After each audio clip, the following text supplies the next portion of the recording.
Jangan lupa subscribe YouTube channel Metro TV News dan jangan lupa nyalakan notifikasinya. Pemirsa, wacana kenaikan BBM masih bergulir di tengah masyarakat meski pemerintah menyatakan masih menggodok skema kebijakan ini. Kebijakan yang diputuskan nantinya dapat berpihak kepada masyarakat agar roda perekonomian masih terus berputar. Untuk membahasnya lebih lanjut, kita telah terhubung dengan peneliti Institute for Development of Economics and Finance atau INDEF, Nailul Huda. Mas Huda, selamat siang. Selamat siang, Mas Egan. Ya, Mas Huda, apakah memang menaikkan harga BBM ini menjadi pilihan yang realistis? Kita sudah tidak lagi memiliki pilihan lain, harus segera dinaikkan mengingat subsidi energi ini sangat membebani APBN. Iya, memang tidak mudah, Mas, bagi pemerintah gitu ya untuk memutuskan segala sesuatunya tentang kebijakan mengenai BBM gitu kan. Dari dulu memang BBM ini kan memang komoditas politik gitu ya, dan memang sangat berpengaruh sekali terhadap tingkat kepuasan dari pemerintahan gitu kan. Makanya banyak sekali kebijakan-kebijakan populis yang dia menyangkut dengan kebijakan BBM gitu. Nah, kalau kita lihat saat ini memang pemerintah juga sulit juga gitu kan. Kalau kita lihat di satu sisi sebenarnya memang APBN ini kalau bisa saya bilang sebenarnya ya memikul beban berat juga dengan subsidi BBM atau subsidi energi ya, yang dia ya sampai 500 triliun gitu kan. Nah, memang Ya. ini yang jadi masalah juga. Terus kemudian di satu sisi masyarakat juga tengah mengalami kenaikan inflasi yang cukup berat, Mas Egan. Kalau kita lihat di sini inflasi kita mencapai 4,94%. Nah, apabila ini dinaikkan harga Pertalite, kita sudah bisa pastikan inflasi itu bisa meningkat tajam gitu. Hitungan saya apabila memang Pertalite ini dinaikkan ke angka 10.000, inflasi kita bisa mencapai 7 sampai 8,5% paling buruk. Jadi cukup berat juga kita untuk mengembalikan tingkat inflasi seperti angka 3% kalau misalkan Pertalite ini dinaikkan. Karena terakhir inflasi kita mencapai 8% itu di tahun 2015.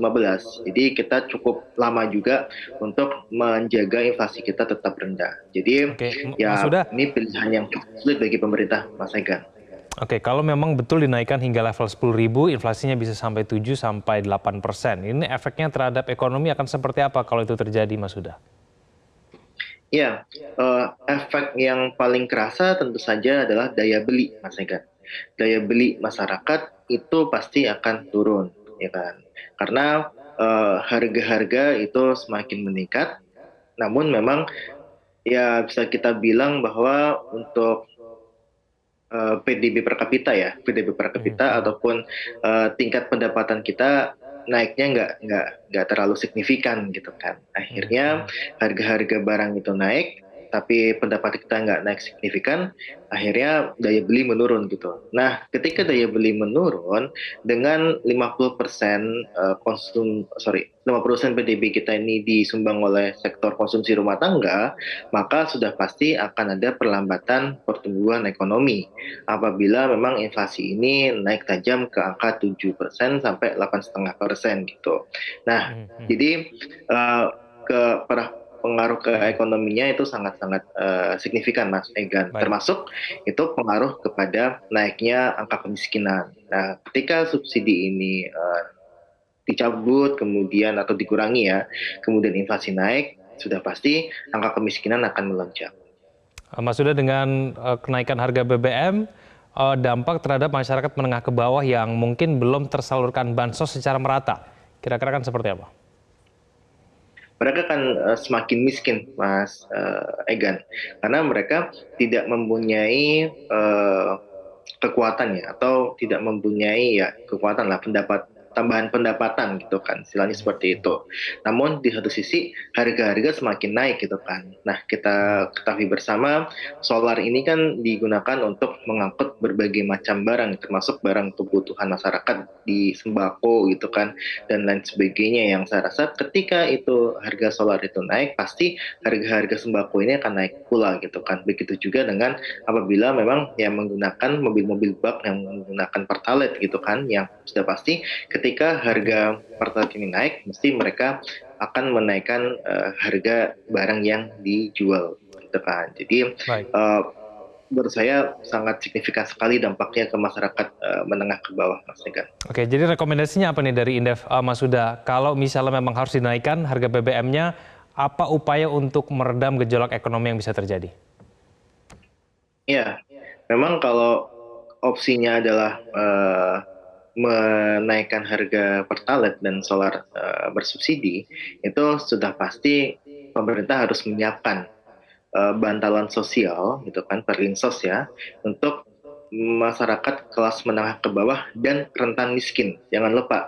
Jadi masyarakat yang rentan miskin ini yang jadi miskin, yang jadi miskin jadi Mas. Jadi istilahnya mereka cuma rentan nih ya saat ini, ketika BBM ini dinaikkan, ini pasti mereka akan jatuh ke dalam jurang kemiskinan gitu.